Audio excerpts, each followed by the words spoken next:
धर्म स्नेही बंधुओं, भगवान आदिनाथ के समूह शरण में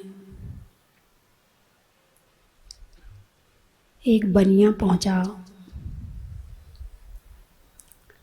उसने भगवान से प्रश्न किया,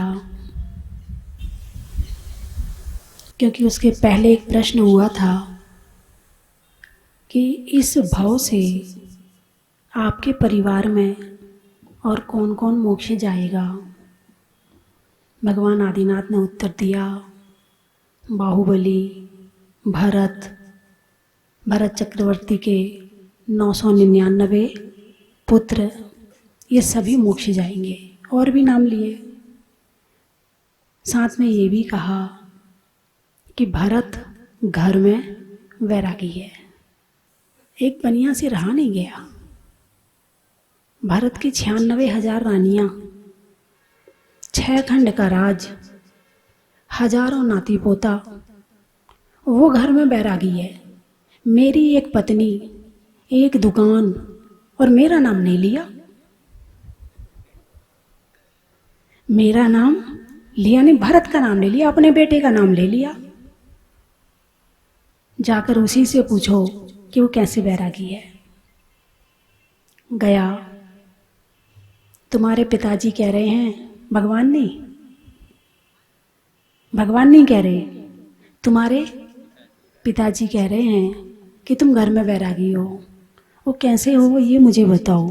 तो भरत चक्रवर्ती ने कहा, मैं बाद में बताऊंगा कि मैं घर में बैरागी कैसे हूँ। तुम एक काम करो, ये तेल का कटोरा अपने हाथ में लो और मेरा रनवास घूम के आओ। रनवास का मतलब होता है जहाँ रानियों के महल होते हैं, उसे रनवास कहते हैं। 96,000 रानियाँ, 1 करोड़ में कितने कम? 4,000 कम। एक शहर ही मान लो पूरा बड़ा वाला। तो हाथ में तेल का कटोरा दे दिया, साथ में एक तलवार, एक व्यक्ति, एक सिपाही लगा दिया हाथ में तलवार लेके। यदि इसके कटोरे में से एक बूंद तेल की गिर जाए तो इसकी गर्दन वहीं उड़ा देना। अब वो चला, पूरा कई दिन के बाद घूम के आया। भरत चक्रवर्ती ने पूछा, क्या देखा? रानियां कैसी थी, बच्चे कैसे थे, क्या देख के आए? बोले महाराज कुछ नहीं दिखा। बोले इतने दिन तक घूम रहे हो वहां पर, तुम्हें कुछ भी नहीं दिखा? बोले महाराज बस एक ही चीज दिख रही थी, बस एक चीज दिख रही थी कि तेल की बूंद गिरी और मेरी गर्दन गई। बोले बस मैं भी घर में रहता हूँ, लेकिन घर में रहने के बाद हर क्षण सावधान रहता हूँ कि कोई कर्म ऐसा बंध ना हो जाए कि मुझे उसका परिणाम संसार भुगतना पड़े। इसीलिए भरत चक्रवर्ती ने जब दीक्षा ली तो अंतर मुहूर्त में केवल ज्ञान की प्राप्ति हो गई। बाहुबली को 1 साल लगा था, आदिनाथ भगवान को 1000 वर्ष लगा था, और भरत चक्रवर्ती को केवल अंतर मुहूर्त लगा था। घर में रहकर वैरागी थे। कितने केवल ज्ञान प्राप्त करने में कितना टाइम लगा? अंतर मुहूर्त। कर्म बंद हो तो काटने में टाइम लगे। क्या कहा? कर्म बंद हो तो काटने में टाइम लगे। वो तो करते ही नहीं थे। जलते भिन्न कमल है, महलों में रहते थे मगर आत्मा में रहते थे।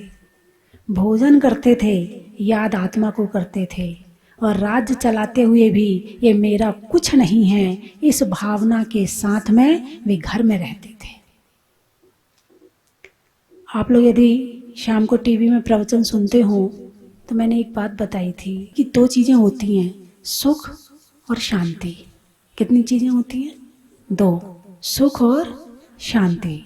सुख अलग है और शांति आपकी दृष्टि में क्या है, आप बताओ पहले। सुख शांति एक ही चीज है या सुख अलग है शांति अलग है? अलग है। तो थोड़ा सा एक्सप्लेन करो ना, आप क्या मानते हैं? आपने अलग तो बता दिया। सुख किसे कहते हैं और शांति किसे कहते हैं? आप जो घर में मेहनत करते हैं वो सुख के लिए करते हैं या शांति के लिए करते हैं? सुख कहाँ से आता है और शांति कहाँ से आती है? पहले तो हम सुख और शांति को अलग अलग कर लें कि है क्या। अच्छा ये बताओ, भोजन करने में मज़ा आता कि नहीं आता? बढ़िया बढ़िया तुम्हारे पसंद के पकवान मिल जाएं, खाने में मज़ा आएगा कि नहीं आएगा? अरे बोलिए ना, आता है, हैं? तो भोजन करने में जो आता है उसका नाम है सुख, और उपवास करने में जो आए उसका नाम है शांति।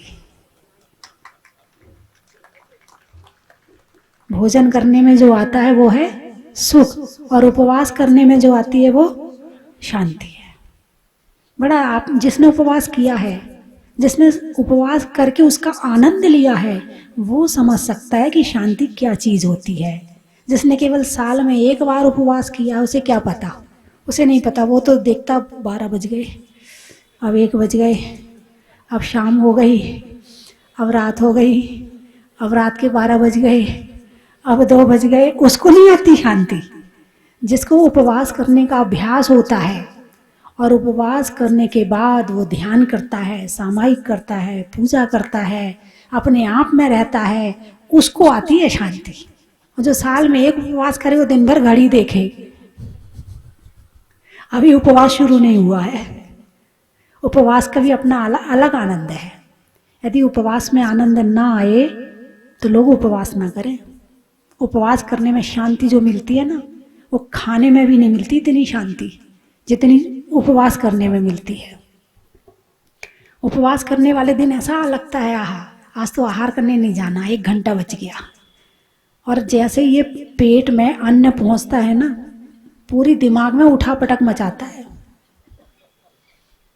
अब आप लोग तो क्या है, अपना दिमाग दिन भर कभी मोबाइल में, कभी यहाँ कभी वहाँ लगाए रखते हो, तो आपको पता नहीं चलती, आप अपने मन को नहीं पकड़ पाते हो। जो अपने मन को, अपने विचारों को पकड़ता है ना, वो समझ सकता है कि उपवास में क्या लगता है और भोजन करने के बाद क्या विचार होते हैं। भोजन पेट में जाती उठापटक मचती, अच्छी बढ़िया वाली शक्ति आ जाती है, और जैसी शक्ति आती तो आदमी गड़बड़ी करेगा, अच्छा तो करेगा नहीं। जब शक्ति कमजोर होती ना, तब लगता हाँ कुछ अच्छा कर लें अब तो सुख और शांति 2 अलग अलग चीजें हैं। सारा संसार जो प्रयास कर रहा है वो प्रयास कर रहा है सुख का। किसका प्रयास कर रहा है? सुख का।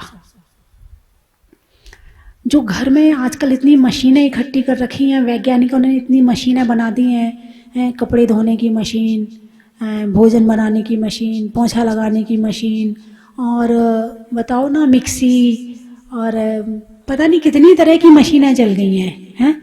तो सारी मिक्सी जो आदि जो जितनी मशीनें हैं, ये सुख का साधन है। किसका साधन है?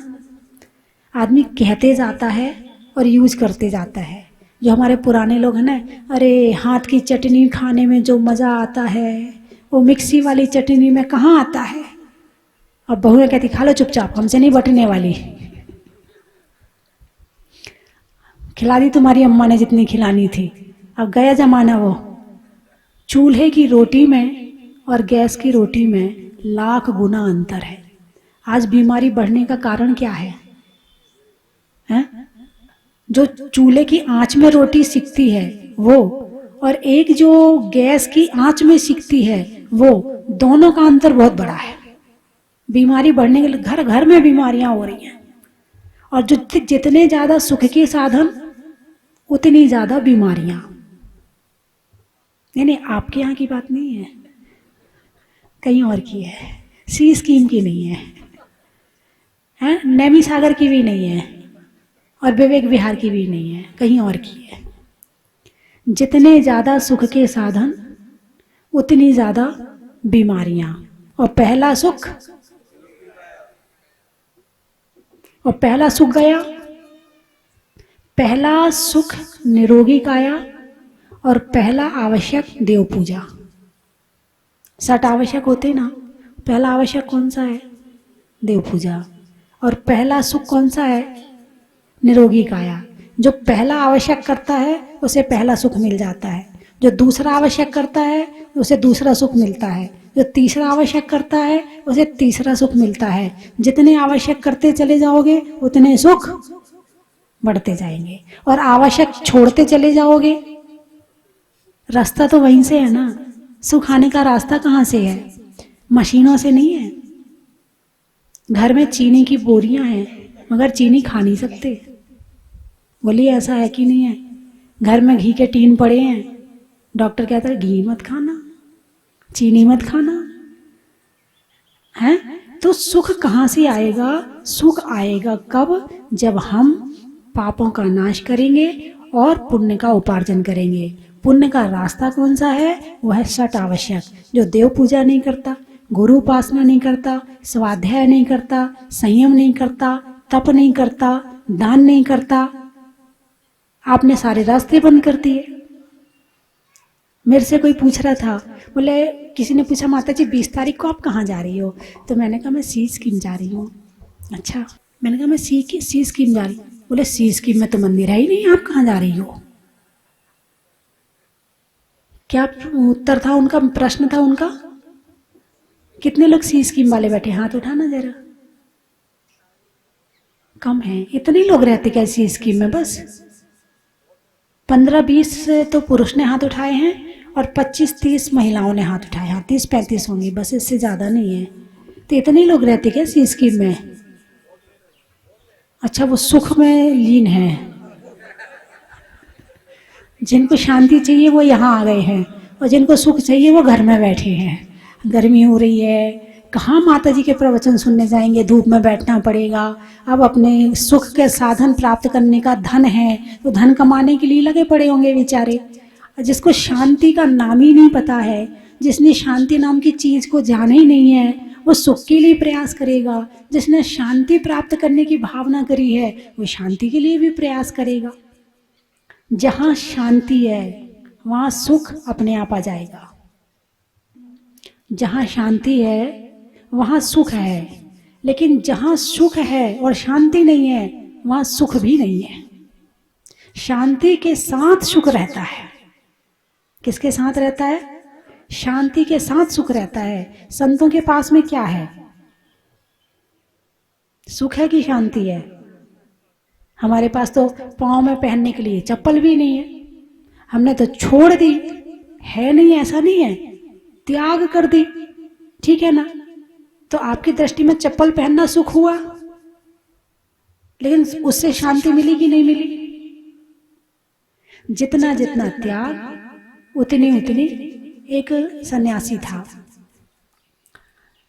वो जंगल में साधना करता था, गांव में भिक्षा मांगने आता था। लोगों ने कहा महाराज आप दिगंबर वेश में आते, सन्यासी था, मुनि नहीं था। तो बोले आप दिगंबर वेश में आते हो, घर में बहुएं बेटियां भी रहती हैं, अच्छा नहीं लगता है, आप एक लंगोट तो लगा लो। ठीक है, बात मान ली, एक लंगोट लगा ली। अब एक लगाई है तो दूसरी भी चाहिए, एक लगाई है तो दूसरी भी चाहिए। अब दूसरी लंगोट आई है तो धोने के लिए साबुन सरफ भी चाहिए। अब दूसरी लंगोट आई है तो रखने के लिए कुटिया भी चाहिए। अब कुटिया भी मिल गई। लोगों ने एक थोड़ा सा, एक कुटिया छोटा सा एक कमरा था वो दे दिया, महाराज इसमें रह लो आप तो। अब एक दिन ऐसा हुआ कि वो लंगोट जो है एक चूहा काट गया। अब चूहा काट गया तो लोगों ने कहा महाराज बिल्ली पाल लो, ताकि क्या होगा, चूहे नहीं आएंगे। अब चूहे नहीं आएंगे तो बिल्ली पाल लो।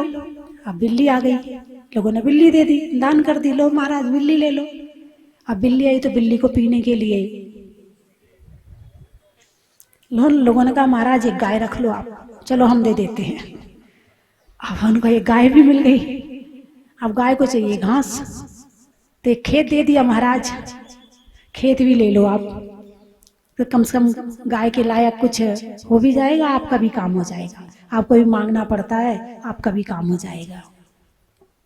अब बेचारा खेती बाड़ी करने लगा है, गाय को पालने लगा, गाय की सेवा करने लगा, बिल्ली की सेवा करने लगा।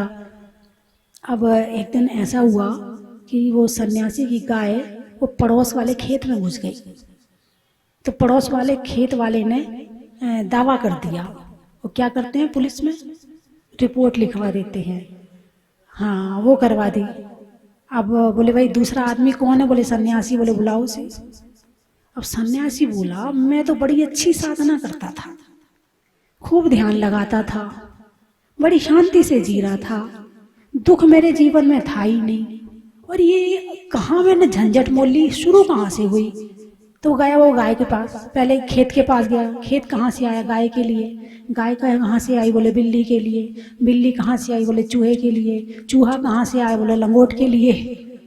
लंगोट कहाँ से आई, बोले कमरे। तो बोले कमरा कहाँ से आया, बोले लंगोट के लिए। तो उसने अपनी लंगोट उतारी, ले भाई सारा झंझट इसका है,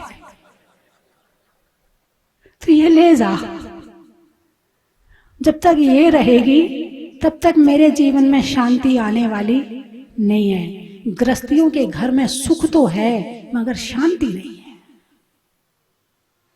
शांति की खोज चल रही है लेकिन गलत जगह खोज रहे हैं, और यही कारण है कि परेशान है। परेशानी का कारण घर नहीं है, परेशानी का कारण चीजें नहीं है, परेशानी का कारण उनके प्रति लगाव, उनके प्रति मोह, उनके प्रति आसक्ति। जहां शांति है वहां सुख की भी जरूरत नहीं है। जितना साधु संत त्याग करते हैं ना, सुखों का त्याग करते हैं, शांति का त्याग नहीं करते हैं। साधु संत ने किसका त्याग किया बताइए? सुखों का त्याग किया। जो भोजन सुख का कारण था उसे छोड़ दिया, जो परिवार सुख का कारण था उसे छोड़ दिया, जो मकान सुख का कारण था उसे छोड़ दिया। दिगंबर साधु हैं तो जो कपड़े सुख के कारण थे वो छोड़ दिए। ये बाल भी बड़े सुख के कारण है। बेचारा आईना किसके लिए है? इतनी सारी जो डाई चल रही वो किसके लिए है? इतने सारे शैम्पू चल रहे वो किसके लिए है? और दिन भर देखो आजकल के बच्चों को, उनके बाल कभी आगे आते हैं, कभी पीछे जाते हैं, कभी उड़ाते हैं, कभी कुछ करते हैं, कभी इधर की मांग निकालेंगे, कभी इधर की निकालेंगे। लड़के लोग कभी उसे खड़ा करेंगे, कभी इधर से कटवाएंगे, कभी इधर कटवाएंगे। मतलब इन बालों के पीछे पड़े हैं लोग। जितना टाइम इन बाल में लग रहा है उतना बाल, जितना संस्कारित इन बालों को किया जाता है, इतना संस्कारित यदि बाल बच्चों को कर दिया जाए तो कल्याण हो जाए। और वास्तविक आज जिनको प्रवचन की आवश्यकता है वो तो उपस्थित है ही नहीं यहाँ पर। हमारी बहुएं और बेटियां कहाँ हैं? यहाँ एक भी नहीं है। थोड़ी सी हैं ये सी स्कीम की हैं। अच्छा अच्छा अच्छा, चलो तो आप प्रवचन वगैरह सुनती रहती हो क्या? हाँ, तभी यहाँ बैठे। आपने टीवी में सुना होगा इसलिए यहाँ बैठे हो। अब तो समझ गए, जिनने नहीं सुना वो आए नहीं। सुनने वाले रह नहीं सकते थे और नहीं सुनने वाले तो बस। मुझे सी स्कीम में आके मैंने सुना था बहुत पास में ही है, पास में ही जाना है, 1 किलोमीटर 1.5 किलोमीटर है, ज़्यादा से ज़्यादा 2 किलोमीटर। मुझे यही बताया था हेमंत जी ने। बोले माता जी ज़्यादा दूर नहीं है, बहुत बहुत पास में है। लेकिन मुझे तो 1.5-2 घंटे लग गए। ये रास्ता इतना लंबा कैसे हो गया?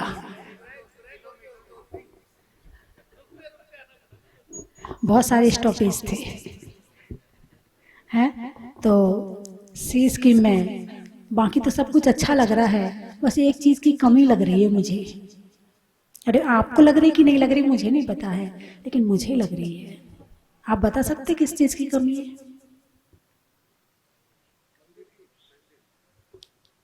आपको मालूम है? मंदिर की कमी लग रही है। मंदिर नहीं है यहाँ पर। जब तक मंदिर नहीं होगा तब तक संत निवास नहीं होगा। नहीं तो एक काम करो, आप मंदिर जब बनाना हो बना लेना, कोई दिक्कत नहीं है। संत निवास बना लो, संत आएंगे तो मंदिर अपने आप बन जाएगा।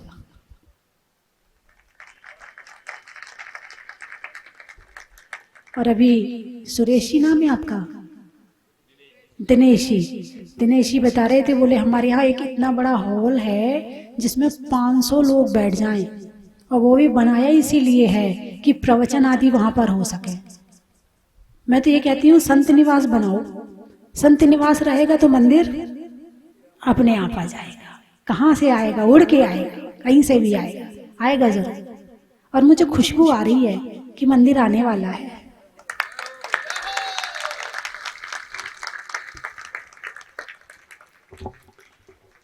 हाँ, लग रहा है मुझे कुछ, मुझे बादल उमड़ते घुमड़ते नजर आ रहे हैं, कुछ बादल नजर आ रहे हैं कि हो सकता है, संभावना है। अब मैं तो ये जानती हूँ कि मैंने ये शायद जो जीवन है मेरा, ये जो मैं माता जी भी बनी हूँ, तो मुझे तो ऐसा लगता है कि ये सारा जो मेरी बागडोर है ना, भगवान मुनि सुब्रतनाथ के हाथ में है। उन्हें कहाँ भेजना है, कहाँ क्या करवाना है, ये शायद मैं भी नहीं जानती थी। ये तो वहीं जहाजपुर जाके ही पता चला है कि जब मैंने 3 बार वहाँ से निकलने की कोशिश करी कि मुझे वहाँ से जहाजपुर में कुछ नहीं बनाना, मुझे मेरे इंटरेस्ट का विषय नहीं था। ये जो जहाज मंदिर बनाना, ये करना, निर्माण करवाना मेरे इंटरेस्ट का विषय नहीं था। लेकिन भगवान ने कहा ना, कैसे नहीं है, करना पड़ेगा, और उस हिसाब से मुझसे काम करवाया। तो ऐसे ही आगे उन्हें कहाँ भेजना है, कहाँ जाना है, क्या करवाना है, ये उन्हीं को पता है। जैसा भी हेमंत जी बता रहे थे कि पदमपुरा में काफ़ी काम शुरू हो गए हैं, काफ़ी निर्माण काम चल रहे हैं। 24 ही तो है ही है, गेट का वो तो हुआ ही हुआ है, उसके अलावा भी कई काम चल रहे हैं। तो पद्म प्रभु भगवान ने, मैंने तो कह दिया था मैं तो 2 दिन या 1 दिन रुकनी पदमपुरा, मैंने इनको डेट दे दी थी। लेकिन मैं इतना लंबा बिहार करके आई, 150 किलोमीटर का, कोरोना की गाइडलाइन कब आई, जिस दिन मुझे पदमपुरा पहुंचना है।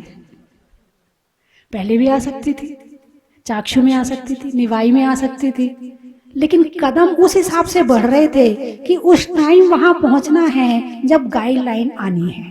ये सारा भगवान का अतिशय था। और मैंने कोरोना का जो गाइडलाइन है बड़ा अच्छा लगा कि मुझे, जो मैं नहीं रुकती इतने दिन, तो शायद मुझे इतने सारे अनुभव नहीं होते वहाँ के, जो वहाँ का अतिशय है, जो वहाँ पर भगवान की शक्तियाँ हैं, जो वहाँ मैंने देखा है, वहाँ महसूस किया है। तो मुझे शायद 1 महीना 1.5 महीना नहीं रहती, सुधीर जी भी शायद बैठे हैं आज पीछे चुपचाप बैठे हुए हैं, शायद इतना मुझे अनुभव नहीं हो पाता। मैं 1-1.5 महीना वहाँ रुकी तो मुझे अनुभव हुआ। फिर मैंने एक बात और सोची, समय हो रहा है कि शिखर जी में पद्म प्रभु भगवान की और मुनि सुब्रतनाथ भगवान की टोंक आजू बाजू है, यदि आपको याद हो तो। याद है? पहले पद्म प्रभु की टोंक पड़ती है, फिर मुनि सुब्रतनाथ भगवान की पड़ती है। यहाँ पदमपुरा और जहाजपुर, ये भी आजू बाजू है। तो अब जब मुनि सुब्रत भगवान के पास रही हूँ तो पद्म प्रभु भगवान कैसे छोड़ देंगे? वहां भी तो रहना ही रहना है। जब वहां सेवा करी है तो पद्म प्रभु भगवान कैसे छोड़ देंगे? तो बंधुओं, भगवान का अतिशय बहुत है। बहुत सारी जगह के लोग मेरे पास आते, बोले माता जी हमारे यहाँ मंदिर का काम रुका पड़ा है। जब मैं जहाजपुर में थी, हमारे यहाँ मंदिर का काम रुका पड़ा है, आप आशीर्वाद दो। मैंने कहा एक काम करो, तुम मुनि सुब्रतनाथ भगवान के पास जाओ, वहीं अर्जी लगाओ। ना जाने वहाँ के आशीर्वाद से कितने मंदिरों का निर्माण हो चुका है। इस 5-7 साल में, 8 साल में जो मैंने वहाँ अतिशय देखे हैं भगवान के, ना जाने कितने मंदिर। और मुनि सुब्रतनाथ भगवान की प्रतिकृति तो ना जाने कहाँ कहाँ बन गई, कितनी प्रतिमाएं। जो बनाने वाले कारीगर होते हैं ना, कलाकार, वो आते हैं देखने के लिए और एक ही बात कह के जाते हैं कि हम कितनी भी कोशिश कर लें मगर जहाजपुर जैसी प्रतिमा नहीं बना सकते। बहुत कोशिश, 50 प्रतिमा कोशिश करी बना के, पर हमारे वहाँ लाए भी करीब 6-6 पे 8-8, 10-10 फीट की प्रतिमाएं बन गई प्रतिकृति के रूप में, लेकिन वैसी नहीं बन पाई जैसी साक्षात है। तो बंधुओं, जयपुर अभी देखने आई हूँ, रहने नहीं आई हूँ। अभी जयपुर वालों को देखने आई हूँ कि जयपुर वाले, वहाँ तो दूर से देखा था जहाजपुर में, तो यहाँ पास से देखने आई हूँ। बहुत अच्छे, बहुत बढ़िया है। और सी स्कीम में भी आके बहुत अच्छा लगा। मैं तो चाहूँगी खूब तरक्की हो, खूब आगे बढ़े, मंदिर का निर्माण हो और इसके बाद फिर पंचकल्याणक हो, सी स्कीम में पंच कल्याणक होंगे तो अद्भुत होंगे। और यहाँ पर कई भक्त ऐसे हैं जो पुराने समय से परिचित हैं, जहाजपुर से परिचित हैं। आपके सुमेर जी का परिवार वो भी जहाजपुर में करीब कई बार गया है और मंदिर में वहाँ बहुत कई बार हर तरह से सेवा की है मंदिर की वहाँ जहाजपुर में। और एक नैमी सागर कॉलोनी से जय कुमार जी, प्रदीप जी पांड्या और आपके सबलावत जी तो पूरे जयपुर में फेमस है, पूरे देश में फेमस है। हाँ, पहचानने में ये एक बार गए थे ना?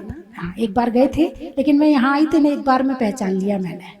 इतनी जल्दी पहचान नहीं पाती जबकि दोबारा, लेकिन बहुत जल्दी पहचान लिया मैंने इनको। हाँ, होना चाहिए ऐसा। केवल ज्ञान इसी तरह बढ़ते, ज्ञान बढ़ते बढ़ते बढ़ते ही तो केवल ज्ञान होता है। और अभी भी हम भगवान के केवल ज्ञान में, अनंत अनंत भगवान के केवल ज्ञान में आ रहे हैं। अभी भी हम उनके ज्ञान में हम भी झलक रहे हैं यहाँ पर। तो अभी तो एक दिन का प्रवास मेरा ठीक है ना?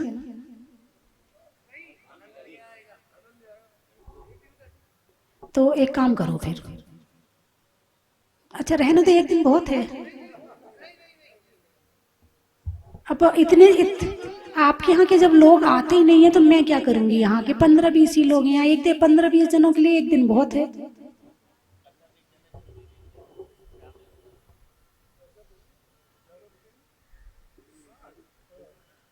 नहीं, अभी आपके वो रोम रोम से नहीं आ रहा है।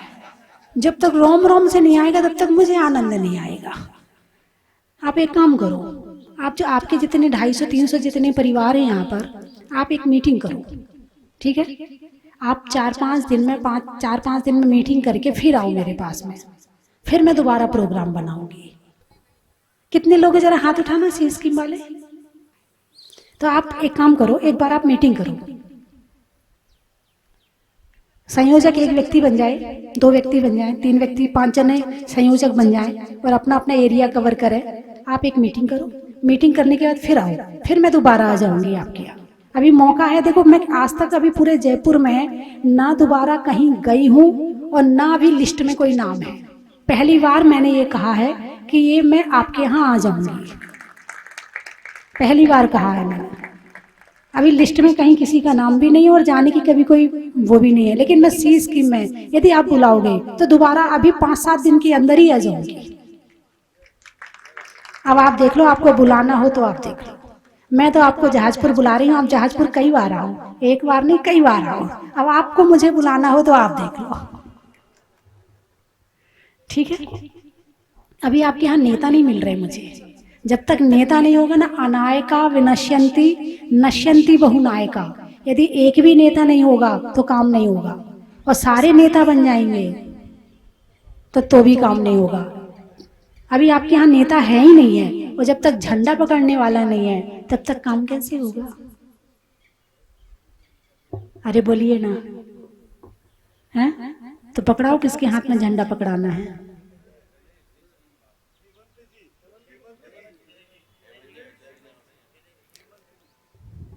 पांच नाम चाहिए मुझे, 5 नाम चाहिए, 5।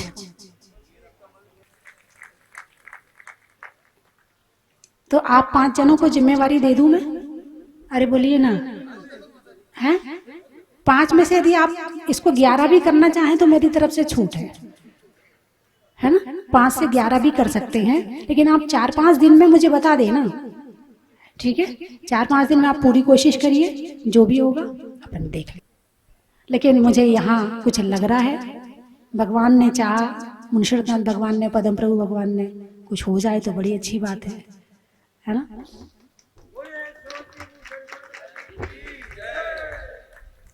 गाने में सुर का, नृत्य में नूपुर का, और भारत में जयपुर का बड़ा ही महत्व है। वृक्षों में नीम का, योजना की थीम का, और जयपुर में सी स्कीम का बड़ा ही महत्व है। पानी में गागर का, वृक्षों में आकर का, और जयपुर में नैमी सागर का बड़ा ही महत्व है। महिलाओं में हार का, बच्चों में प्यार का, और जयपुर में विवेक विहार का बड़ा ही महत्व है। पानी में मगर का, चलने में डगर का, और जयपुर में श्यामनगर का बड़ा ही महत्व है।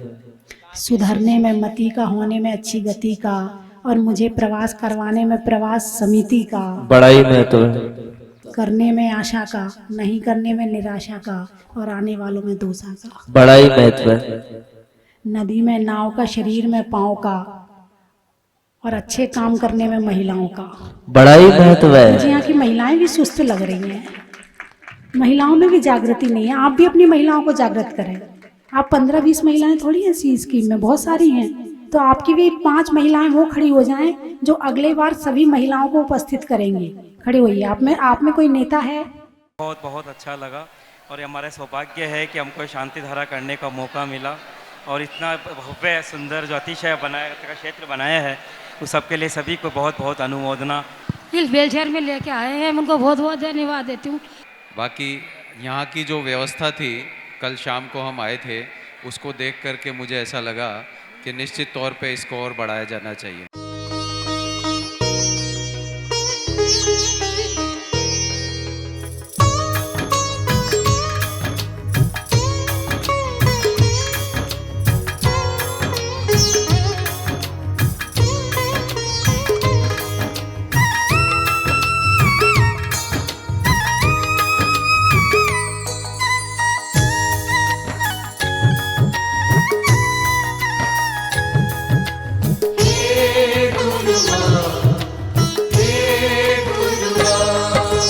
पलकों का घर तैयार है गुरु माँ, पलकों का घर तैयार है गुरु माँ, मेरी अखियाँ करे इंतजार है गुरु माँ, अखियाँ करे इंतजार है गुरु माँ, पलकों का घर तैयार है गुरु माँ।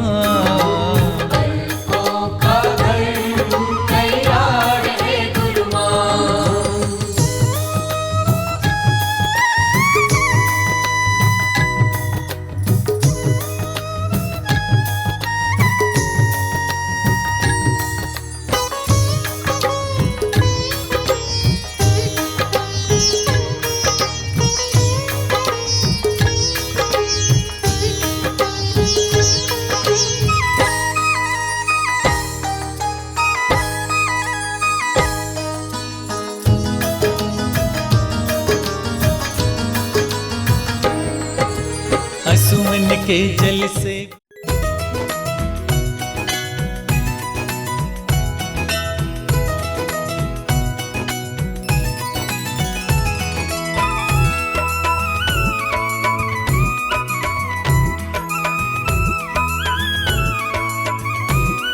मात्र 20 वर्ष में 100 से भी अधिक किताबें लिखकर जैन समाज को अनूठा योगदान दिया है। बड़े बड़े विधान जैसे कल्पद्रुम महामंडल विधान, सिद्ध चक्र महामंडल विधान, इंद्रध्वज महामंडल विधान एवं विशेष जिनपद, पूजांजलि आदि महत्वपूर्ण साहित्य बहुत ही सरस, सरल व सुबोध